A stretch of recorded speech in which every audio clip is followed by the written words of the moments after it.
Praise the lord, హల్లెలూయా. దేవుని పరిశుద్ధ నామమునకు మహిమ కలుగును గాక. చిరొచ్చిన మీ అందరూ కూడా ప్రభువైన యేసుక్రీస్తు నామములో శుభములు కలుగును గాక. గత రాత్రి మనం ప్రకటన గ్రంథం యొక్క 17, 18, 19 అధ్యాయములు ధ్యానం చేసుకున్నాము. ఎందుకనగా 17వ అధ్యాయం నుండి 19వ అధ్యాయం వరకు అంతా కూడా ఒకటే సీక్వెన్స్ ఉన్నది కాబట్టి, సో ఒకే విషయము ఒకే ఘటన 3 అధ్యాయంలో ఉన్నది కనుక దాన్ని మనం ఒకసారిగానే ముగించుకున్నాం. 19వ అధ్యాయంలో మనం చూసినప్పుడు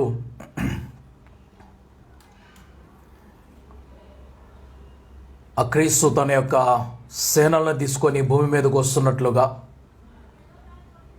గొప్ప యుద్ధం ఇక్కడ జరుగుతున్నట్లుగా చూస్తున్నాము. ఒకసారి మీ అందరికీ మరొకసారి సమ్మరీగా తెలియటానికై 19వ అధ్యాయం మొదటి వచ్చి నుండి చదువుకుంటూ ముందుకు వెళ్తాను. దాన్ని బట్టి మీకు అర్థమవుతుంది. అటు తరువాత బహుజనుల శబ్దం వంటి గొప్ప స్వరము పరలోకమందు ఇలాగు చెప్పగా వెంటనే, ప్రభువును స్తుతించుడి, రక్షణ మహిమ ప్రభావం మన దేవునికి చెల్లును. ఆయన తీర్పులు సత్యములను న్యాయములనై ఉన్నవి. తన విచారముతో భూలోకమును చెరిపిన గొప్ప వేశ్యకు ఆయన తీర్పు తీర్చి తన దాసుల రక్తమును బట్టి దానికి ప్రతిదండన చేసెను. మరి రెండవసారి వారు ప్రభువును స్తుతించుడి అనిరి. ఆ పట్టణపు పొగ యుగయుగముల పైకి లేచుచున్నది. అప్పుడు ఆ 24 పెద్దలను 4 జీవులను సాగిలపడి ఆమెన్ ప్రభువును స్తుతించుడి అని చెప్పుచు సింహాసనాసీనులకు దేవునికి నమస్కారము చేసిరి.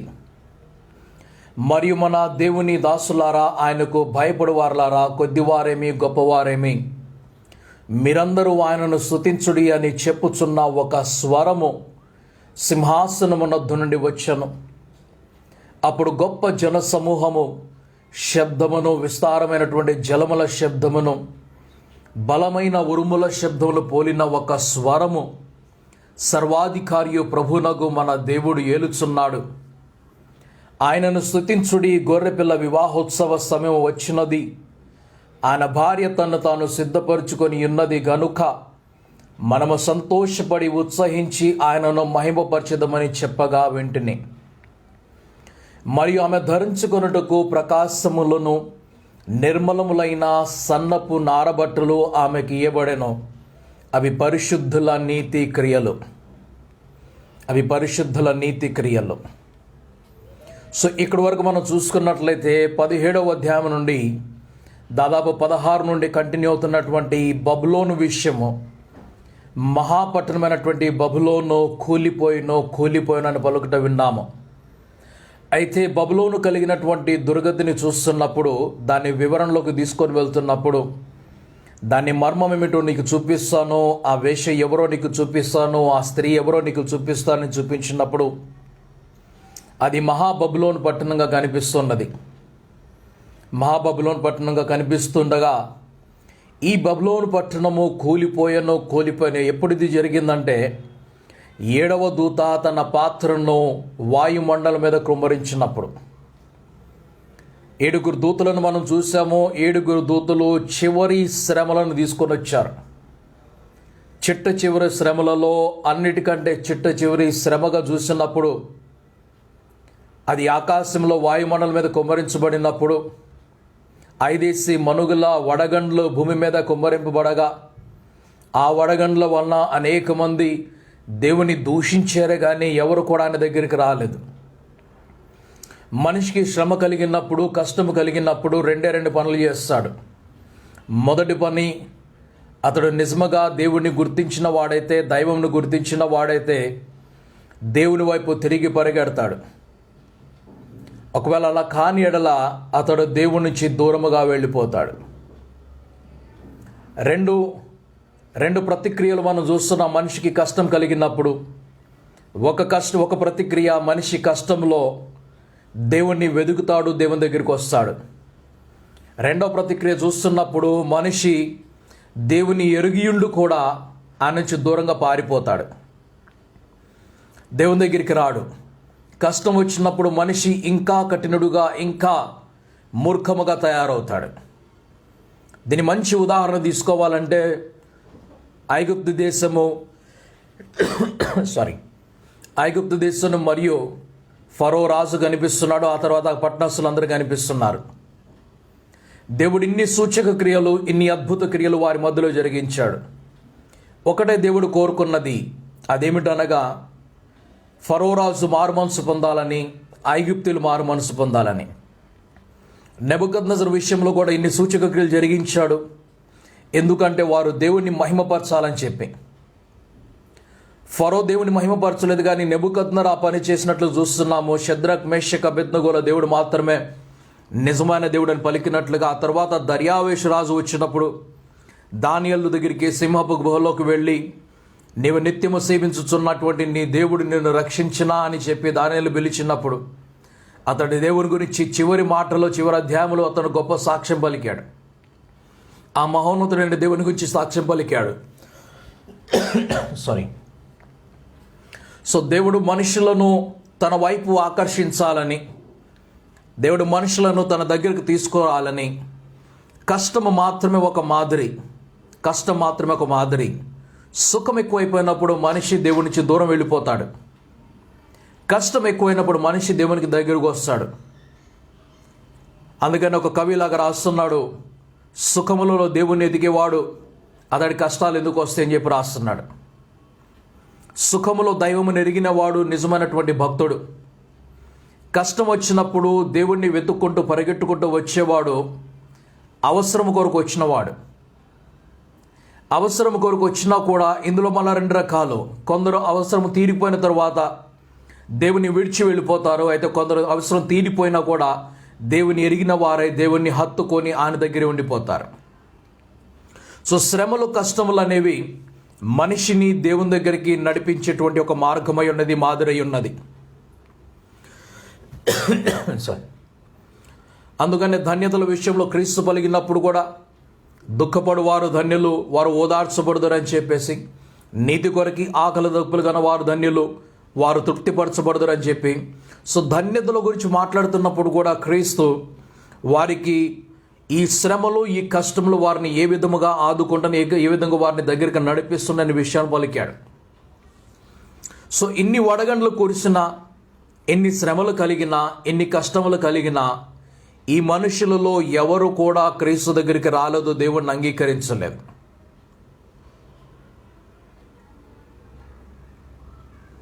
Thank you Jesus, hallelujah.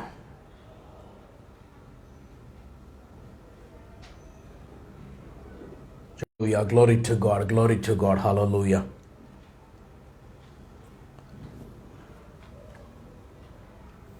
Worship you Lord, hallelujah. వచ్చినప్పటికీ కూడా ప్రకటన గ్రంథంలో చూస్తున్నప్పుడు ఆ మనిషి దేవుని దగ్గరికి రాలేదు. దేవుని దూషించినట్లుగానే కనిపిస్తున్నాడు, దేవునికి దూరం వెళ్ళినట్లుగానే కనిపిస్తున్నాడు. సో ఇన్ని మర్మములు, ఇన్ని రకములుగా శ్రమలు, ఇన్ని రకములుగా ఆపదలు, ఇన్ని రకమైనటువంటి కష్టములు మానవులకి కలిగినటువంటి ఈ బాధలన్నిటిలో కూడా దేవుని యొక్క ఉద్దేశం కేవలం ఒక్కటి మాత్రమే. ఆ ఉద్దేశం ఏమనగా నిజమైనటువంటి దేవుణ్ణి ఎరగాలనియో, ఆయన అంగీకరించాలనియో, ఆయనతో పాటు ఉండాలనేటువంటి ఉద్దేశం తప్ప మరొకటి దేవుడికి లేదు. దేవుడు ఎవరిని కూడా బాధ పెట్టాలని, ఎవరిని కూడా శ్రమ పెట్టాలని, ఎవరిని కూడా కష్టపెట్టాలని ఆయన ఎన్నడూ చూడడు. ఆయన కష్టం నుంచి తప్పించే దేవుడు, బాధల నుంచి తప్పించే దేవుడు, శ్రమల నుంచి తప్పించే దేవుడు మాత్రమే, కానీ ఆయన శ్రమలు ఇచ్చేవాడు కాదు. సో చివరిగా మనం వస్తున్నప్పుడు ఈ యొక్క చివరి ప్రకటన గ్రంథము చిట్ట చివరి పాత్రలో చిట్ట చివరి యొక్క ప్రతిదండన చూస్తున్నప్పుడు ఇందులో ఆఖరి దూత తన పాత్రను పోస్తున్న తర్వాత మనుషులు ఇంకను దేవుణ్ణి దూషించినట్లుగా చూస్తున్నాం. దాని తర్వాత ఏం జరుగుతుంది? అప్పుడు 24 పెద్దలు 4 జీవులు కలిసి ప్రభువుని స్తుతించుడని సింహాసనం ఎదుట సాగిలపడి వారు నమస్కారము చేస్తూ ఉన్నారు. ఆ తర్వాత మరియు మన దేవుని దాసులారా, ఆయనకు భయపడు వారులారా, కొద్దివారేమి గొప్పవారే, మీరందరూ ఆయన స్తుతించుడని చెప్పుచు ఒక స్వరము సింహాసనం వద్ద నుండి వచ్చింది. అప్పుడు గొప్ప జన సమూహపు శబ్దమును, విస్తారమైన జలవ శబ్దమును, బలమైన ఉరుముల శబ్దమును పోలిన ఒక స్వరము, సర్వాధికారి ప్రభువునకు మన దేవుడు ఏలుచున్నాడు, ఆయనను స్తుతించుడి, తర్వాత మాట చూస్తున్నట్లయితే గొర్రెపిల్ల వివాహోత్సవ సమయము వచ్చినది. గొర్రెపిల్ల వివాహ సమయము ఇప్పుడు వస్తుంది. గొర్రెపిల్ల వివాహ సమయము ప్రకటన గ్రంథం 4వ అధ్యాయంలో రాలేదు. ప్రకటన గ్రంథము 4వ అధ్యాయములో వధువు సంఘమైనటువంటి ఈ భూలోకంలో ఉన్న మనమందరము కూడా మధ్యాకాశంలోకి చేర్చబడ్డాము. మధ్యాకాశంలో చేర్చబడిన తరువాత మనం అక్కడ విశ్రాంతి పొందుకునిచున్న వారమై, అక్కడ ఒక మహావిందులో పాల్గొంచున్న వారమై, ఆ తరువాత ఎప్పుడైతే 7 సంవత్సరాల కాలము ముగించబడి ఈ భూమి మీద సమస్త కార్యములు పూర్తి చేయబడి సమాప్తమైనది అనేటువంటి ఆ చివరి దూత పలికిన మాట వినిన తరువాత ఇప్పుడు గొర్రెపిల్ల వివాహ సమయం వస్తున్నది. ఇప్పుడు గొర్రెపిల్ల వివాహ సమయము ఏమిటి అనగా, ఆ క్రీస్తు తన వధువును తీసుకొని వివాహములో వివాహితులైన దంపతులలో సర్వసాధారణముగా పెండ్లి కుమారుడు తన భార్యను తీసుకొని తన ఇంటికి వెళ్తాడు. సో తన ఇంటికి వెళ్తున్నాడు. అయితే ఇక్కడ క్రీస్తు తన వధువు సంఘాన్ని తీసుకొని ఇంటికి వెళ్ళడం లేదు, భూమి మీదకు వస్తున్నాడు. ఆయన భూమి మీదకు వస్తున్నాడు. ఎందుకనగా ఇది వారి నివాస స్థానమై ఉన్నది.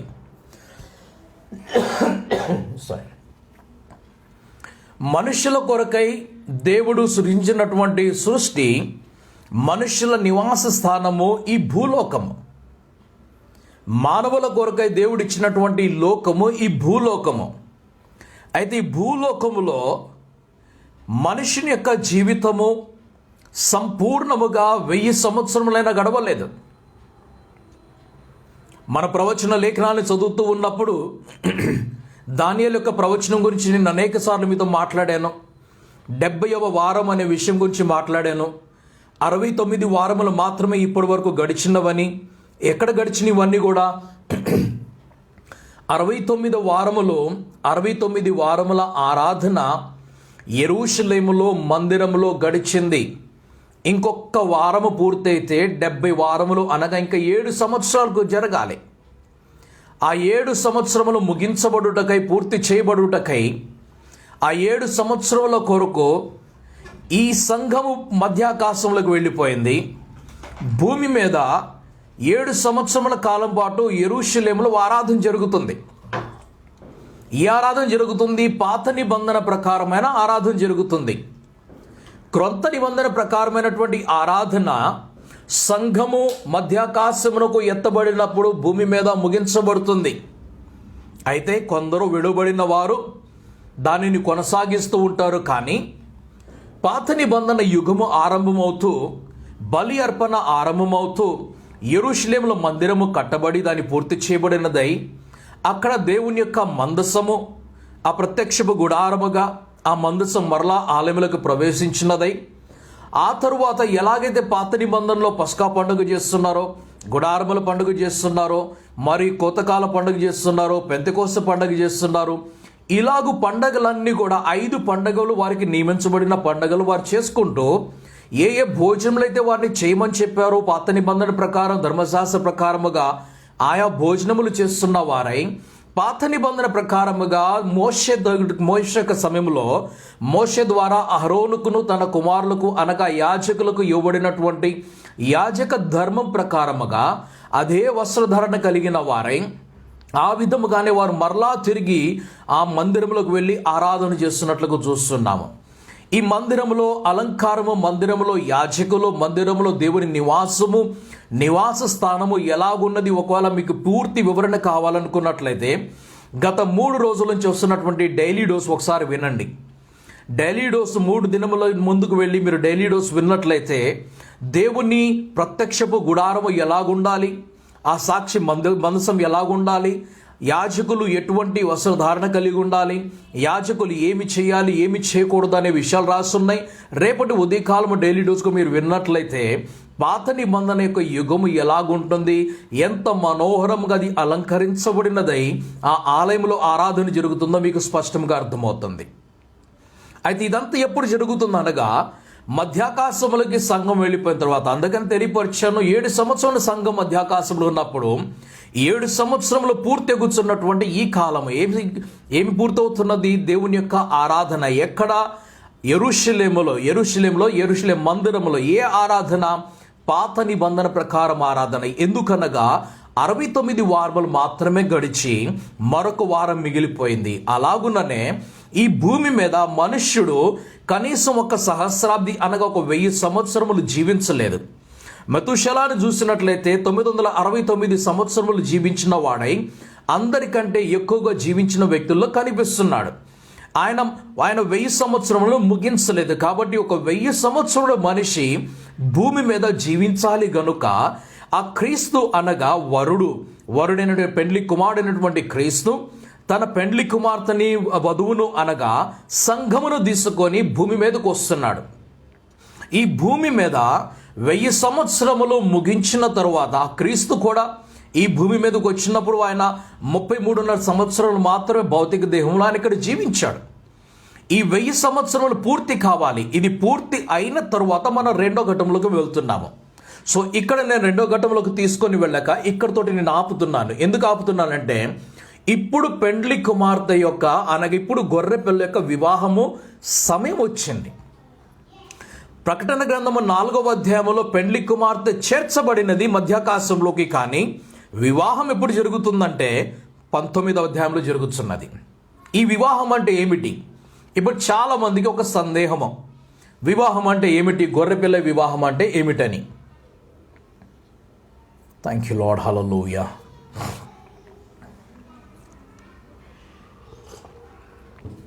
Thank you lord, hallelujah, glory to God.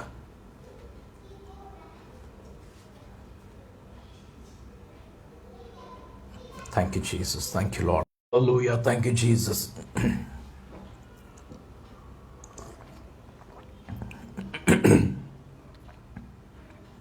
Thank you, Lord. Hallelujah. Thank you, Jesus. Hallelujah. Glory to God. Glory to God. Hallelujah.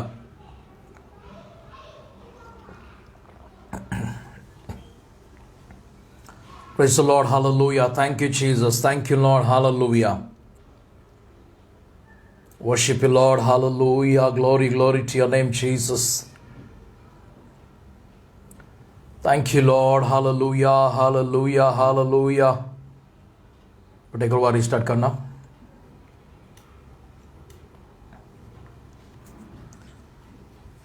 एक minute. Thank you, Jesus. Thank you, Jesus. Hallelujah. Hallelujah. Hallelujah.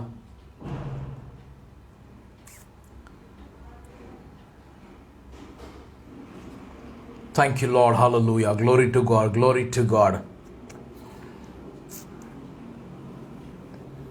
Okay, ఇప్పుడు గొర్రెపిల్ల వివాహ సమయం వచ్చింది అని మనం వింటున్నాం.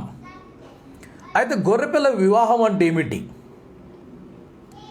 మనమందరం కూడా గొర్రెపిల్ల వివాహం కొరకు ఎదురు చూస్తున్నాము. వధువు సంఘము వరుడు, వధువు సంఘం వరుడు అని చెప్పి మనం ప్రతిరోజు మనం వింటూనే ఉంటాం.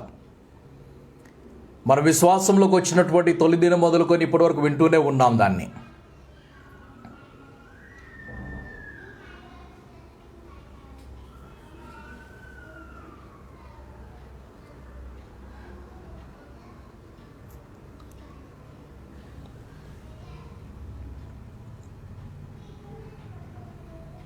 Thank you, Jesus. Hallelujah. Praise the God. Praise the God. Hallelujah.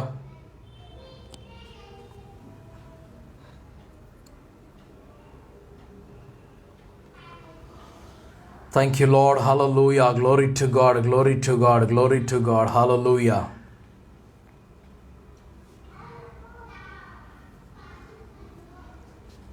Worship you, Jesus. Worship you, Lord. Hallelujah. Praise your name, O God.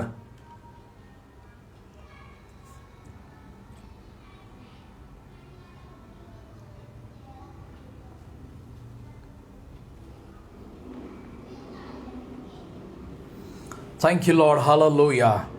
Internet చాలా డిస్టర్బ్ చేస్తుంది ఈరోజు, కనెక్షన్ సరిగా లేదు. సో అనేక అంతరాయములు ఉన్నాయి. ఓకే, సో దయతో ఆలకించండి. గొర్రెపిల్ల వివాహోత్సవం గురించి, గొర్రెపిల్ల గురించి, వధువు గురించి, వరుడు గురించి మనం అనేక సార్లు విన్నాం. అసలు ఈ వివాహం అంటే ఏమిటి? మన వివాహం మనకు తెలుసు. ఈ భూలోకంలో మనుషులకు వివాహం గురించి మనకు బాగా తెలుసు. కానీ ఈ గొర్రె పిల్లతోనూ వధువు సంఘముతోనూ జరుగుతున్న వివాహము దీనికి భిన్నమైనది. దీని పూర్తి భిన్నమైనది. ఇది సాదృశ్యం మాత్రమే అని మీకు నేను పదే పదే చెబుతున్నాను ఈ మాటని. ఇది కేవలం సాదృశ్యం మాత్రమే. సాదృశ్యం మాత్రం అనగా ఎలాగైతే దేవుని లేఖనం తెలియపరుస్తుందో, దేవుడు జతపరిచిన వారిని ఎవరు కూడా విడతీయకూడదని, ఆ విధముగానే వేరు చేయలేనటువంటి ఒక బంధముగాను ఆ వరుడును ఈ వధువు సంఘము ఇరువురి యొక్క కలయికకు చూస్తున్నాం మనం. అయితే గొర్రెపిల్ల వివాహోత్సవ సమయము వచ్చినది. ఆయన భార్య తనను తాను సిద్ధపరచుకొని ఉన్నది గనుక మనము సంతోషపడి ఉత్సహించి ఆయనను మహిమపరచెదమని చెప్పగా వింటిని. ఈ స్వరం ఎక్కడి నుంచి వస్తుంది? సింహాసనములో నుండి వస్తున్నది. పరలోకములో దేవుని సింహాసనం వద్ద నుండి ఒక స్వరం వస్తున్నదై, గొర్రెపిల్ల వివాహోత్సవ సమయం వచ్చింది కాబట్టి మనమందరము కూడా సంతోషించాలి. తన భార్య తను తాను సిద్ధపరచుకున్నది. గత 2000 సంవత్సరములుగా పరిశుద్ధాత్ముడు ఈ భూలోకములో సంఘమును సిద్ధపరచుచున్నాడు. ఈ సంఘమే ఆ వధువుగాను, ఈ సంఘమే ఆ భార్యగాను కనిపిస్తూ ఉండగా 2000 సంవత్సరముల నుంచి పరిశుద్ధాత్ముడు తన సంఘాన్ని ఇక్కడ అలంకరించుచున్నాడు, ఆయన సిద్ధపరచుచున్నాడు. వివాహమునకు సిద్ధపడినటువంటి ఈ వధువు ఆ వరుని యొద్ద ఆ పెండ్లి కుమారుని ఎదుటకు తీసుకొనబడినది. అనగా ఇప్పుడు ఈ మధ్యాకాశంలో జరుగుతున్నటువంటి ఈ ఘటన వరుడును వధువు సంఘమును ఇరువురును ఏకమవుతున్నట్లుగాను ఇప్పటి వరకు జరుగుతున్నది విందుగానే ఉన్నది. ఎందుకు ఇంకా నువ్వు ఏకము కాలేదని చూపిస్తున్నానంటే, 5వ అధ్యాయం ప్రారంభం చేసినప్పటి నుంచి 4వ అధ్యాయంలో సంఘం పరలోకానికి ఎత్తబడటం మీకు చూపించాను. 5వ అధ్యాయం ప్రారంభించబడినప్పటి నుంచి ముద్రలు విప్పబడటం చూస్తున్నాం మనం. ముద్రలు విప్పబడుచున్నట్లుగా, బూరలు ఊదబడుచున్నట్లుగా, పాత్రలు భూమి మీద కుమ్మరించబడుతున్నట్లుగా చూస్తుంటే 5వ అధ్యాయం నుండి 19వ అధ్యాయము అర్ధభాగం వరకు వచ్చినప్పుడు 7వ దూత తన చివరి పాత్రను వాయుమండలం మీద కుమ్మరించినట్లు చూసాము. 5వ అధ్యాయం నుండి 19వ అధ్యాయం అనగా 14 అధ్యాయములు కూడా ఈ గొర్రెపిల్ల అనగా క్రీస్తు తండ్రి సింహాసనం దగ్గర ఉన్నట్లుగా మనం చూస్తున్నాము. ఆయన సింహాసనం దగ్గర ఉన్నట్లు చూస్తున్నాము. వధువు సంఘము ఎదురుగా నిలబడినట్లుగా చూస్తున్నాము. కోటాను కోట్ల మంది ప్రజలు ఎదురుగా నిలబడుతున్నట్లు చూస్తున్నాం. అయితే ఇంకను వారు ఏకమయ్యి భూమి మీదకి రాలేదు. వివాహం అనేటువంటిది ఏమిటనగా ఇక్కడ క్రీస్తు తన సంఘమును తీసుకొని భూమి మీదకు వస్తున్నాడు, అంతే, ఇంకేం లేదు. క్రీస్తు తన సంఘమును తీసుకొని భూమి మీదకి వస్తున్నాడు. గమనించండి, ఇక్కడ మాటలు మీకు చాలా క్లియర్గా అర్థమవుతుంది. వివాహం అంటే ఏమిటో మీకు సింపుల్గా అర్థమవుతుంది. ఇక్కడ గమనించాలి ఈ మాటని. ఆయనను స్తుతించుడి 7వ వచనంలో, 19వ అధ్యాయం 7వ వచనంలో, ఆయనను స్తుతించుడి గొర్రెపిల్ల వివాహోత్సవ సమయము వచ్చినది. ఇంతకుముందు ఎక్కడ పలకలేదు ఈ మాటని, మొదటిసారిగా ఇక్కడ చూస్తున్నాం ఈ మాట. గొర్రెపిల్ల వివాహ సమయం వచ్చినది, ఆయన భార్య తన్ను తాను సిద్ధపరచుకొని ఉన్నది గనుక మనము సంతోషపడి ఉత్సహించి ఆయనను మహిమపరచుదామని చెప్పగా వింటిని. మరియు ఆమె ధరించుకొనుటకు ప్రకాశంలో నిర్మలమునైనటువంటి సన్నపు నారబట్టలు ఆమెకి ఇయ్యబడిను. ఆమె ధరించుకోవటానికి ఆమెకు పెండ్లి వస్త్రం ఇవ్వబడింది. ఏమిటా పెండ్లి వస్త్రము అంటే అక్కడ 3 అక్షరాలు 3 మాటలు కనిపిస్తున్నాయి. అవి పరిశుద్ధుల నీతి క్రియలు అని కనిపిస్తుంది. ఆ పెండ్లి కుమార్తెకు ధరించుకొనుటకు పెండ్లి వస్త్రం ఇవ్వబడినది. ఆ వస్త్రం పేరు ఏమిటనంటే, ఆ వస్త్రం పేరు పరిశుద్ధుల నీతి క్రియలు. ఎలాగున్నది? ప్రకాశములను నిర్మలమునైన సన్నపు నారబట్టలు ఆమెకి ఇవ్వబడెను. 9వ వచనంలోకి వెళ్తున్నాం. ఇది ఆమె అలంకారం గురించి మనం చూసాము. ఎవరు అలంకరణ? మన అలంకరణ. ఆమె అనగా వధువు, వధువు అనగా మనము. మన అలంకరణ గురించి మనం చూసాము ఇక్కడ. 9వ వచనంలోకి, మరియు అతడు నాతో ఇలాగ చెప్పాను, గొర్రెపిల్ల పెండ్లి విందుకు పిలువబడిన వారు ధన్యులని వ్రాయము. గొర్రెపిల్ల పెండ్లి విందుకు పిలువబడిన వారు, ఇప్పుడు వధువు సంఘంగా మనం ఉన్నట్లయితే పెండ్లికి పిలువబడిన వారు వేరే వారని ఉన్నారు.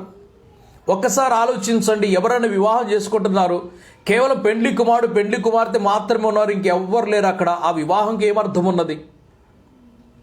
వివాహం అనినప్పుడు ఒక 100 మందో 200 మందో 500 మందో, ఎవరి ఘనత ప్రకారం వారు, ఎవరి స్తోమత ప్రకారం వారు, అనేక మంది అతిథులను పిలుచుకున్న వారై, మిత్రులు పిలుచుకున్న, బంధువులు పిలుచుకున్న వారై, ఒక గొప్ప సమారోహంలో చూస్తున్నట్లుగా, గొప్ప సభ జరుగుతున్నట్లుగా, పూర్తి సందడితో జరుగుతున్నట్లు వివాహాన్ని చూస్తూ ఉంటాం.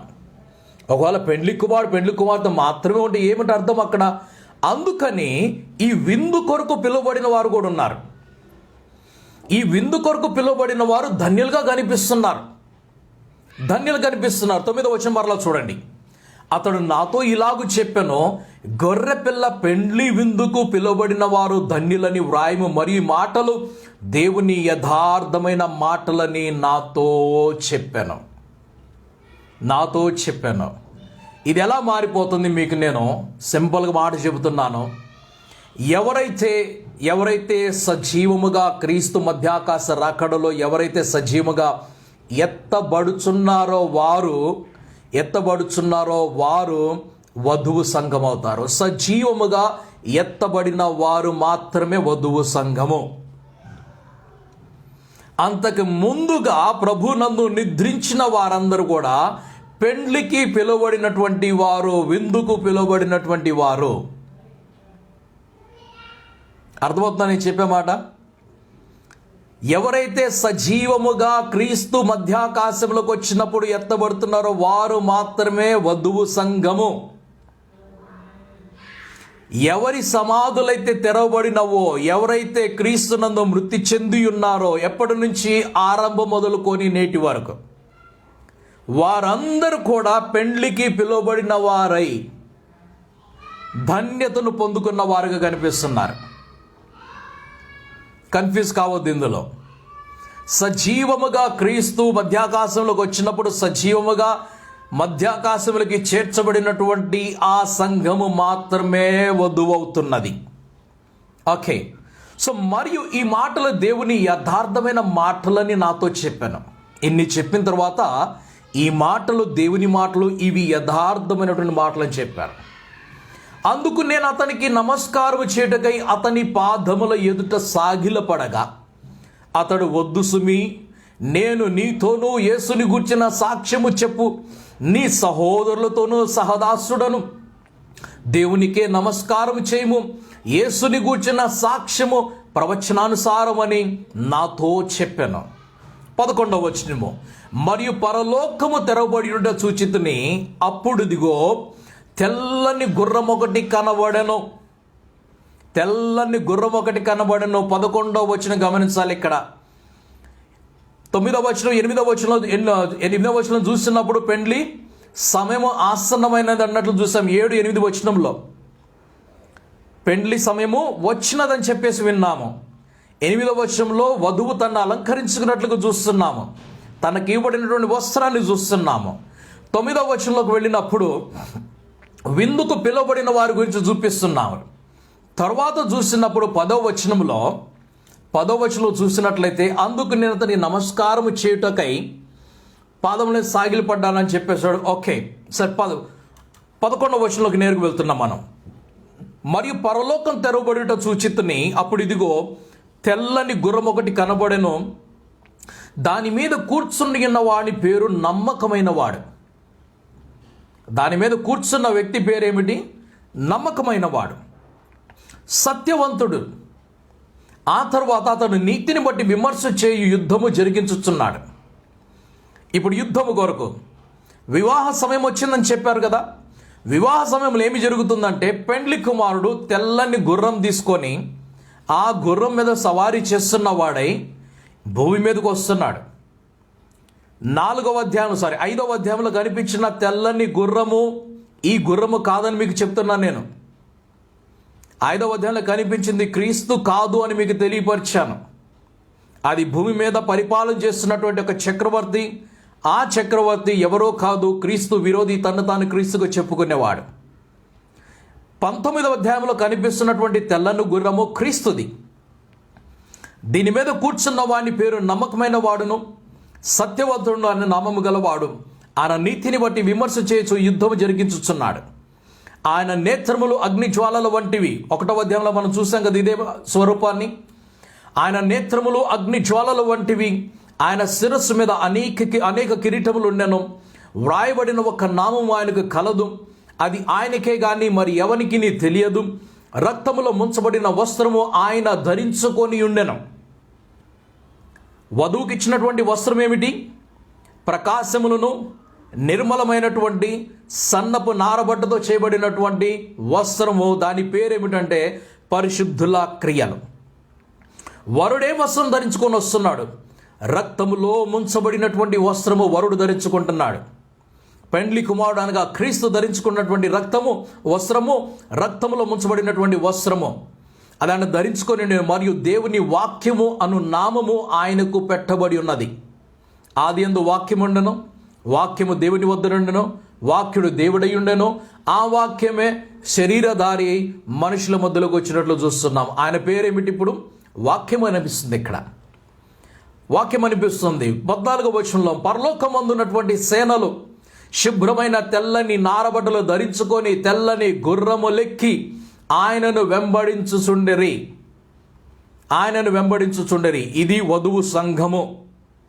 పరలోకమందునటువంటి సేనలు, ప్రభువు తన దూతలను తీసుకొని భూమి మీద యుద్ధమునకు రావటం లేదు, తన సంఘమును తీసుకొని వస్తున్నాడు. ఎందుకు సంఘమును తీసుకొని వస్తున్నాడంటే 15వ వచనంలో దానికి ఆధారం కనిపిస్తుంది. చూడండి, జనములను కొట్టుటకై ఆయన నోటి నుండి వాడిగల ఖడ్గము బయలువెడులుచున్నది. ఆయన ఇనుప దండముతోటి వారిని ఏలును. ఆయనే సర్వాధికారికి దేవుని తీక్షణమైనటువంటి ఉగ్రత అను మధ్యపు తొట్టి త్రొక్కును.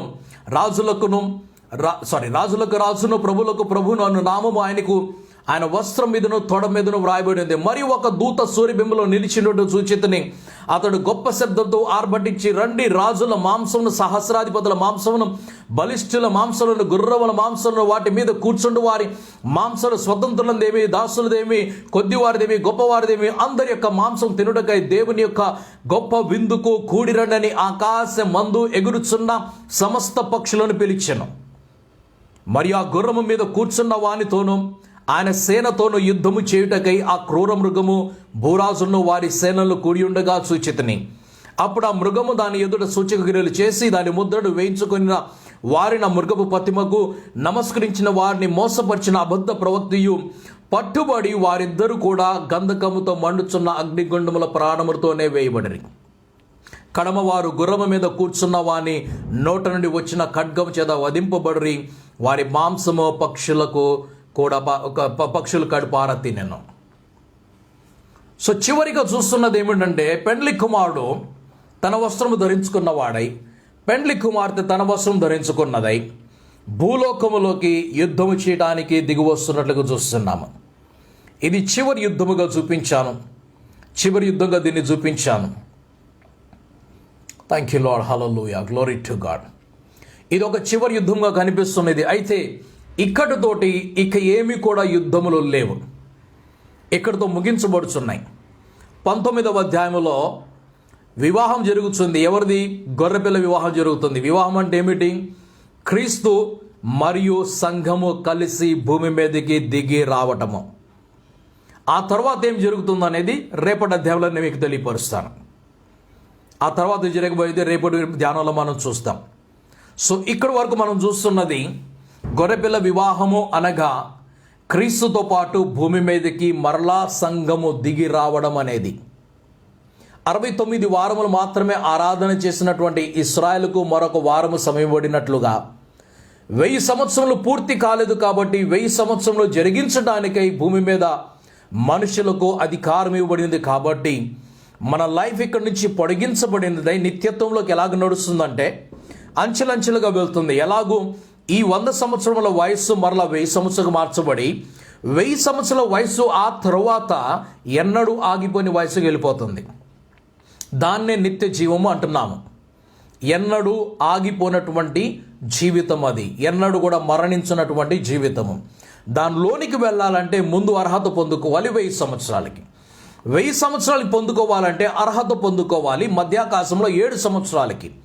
మధ్యాకాశంలో 7 సంవత్సరాలు అర్హత పొందుకోవాలంటే భూమి మీద నీవు ఆ క్రీస్తు చేత అంగీకరించబడాలి. నీవెవరో నాకు తెలియదు అనేటువంటి మాట అనిపించుకోక, నా తండ్రి సంతోషంలో పాలు పొందుము, ఇదిగో రాజ్యంలో నీ ప్రవేశించుమని పలకబడే మాట మనం వినిన వారమై మధ్యాకాశంలోకి ఎత్తబడాలి.